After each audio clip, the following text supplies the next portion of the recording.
ఈరోజు నేను ice Apple juice ఎలా చేయాలో చెప్తా. తెలుగులో తాటి ముంజలు. ఫస్ట్గా తాటి ముంజల్ని క్లీన్గా వాష్ చేసుకోవాలి, ఏ పీలు ఉండకుండా. ఆ తర్వాత మిక్సర్ గ్రైండర్లో వేసుకోవాలి వితౌట్ ఎనీ వాటర్. అప్పుడు అది మిక్స్ అయిపోద్ది. ఆ తర్వాత ఒక గ్లాస్లో బేసిల్ సీడ్స్ వేయాలి, అంటే సబ్జా తెలుగులో, క్లీన్గా వేసుకోవాలి.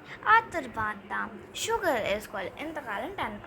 ఎగ్జాంపుల్ 3 to 5 స్పూన్స్ సరిపోతుంది. సో ప్రాపర్గా వేసుకోవాలి. ఆ తర్వాత తాటి ముంజుది జ్యూస్ చేసి పెట్టుకున్నాం, అది వేసుకోవాలి.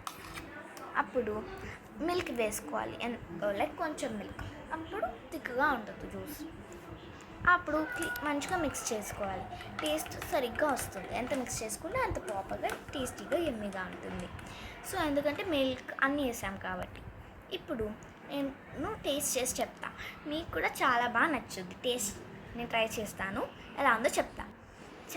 టేస్ట్ అయితే చాలా బాగుంది. మీరు కూడా షూర్లీ ట్రై చేయండి.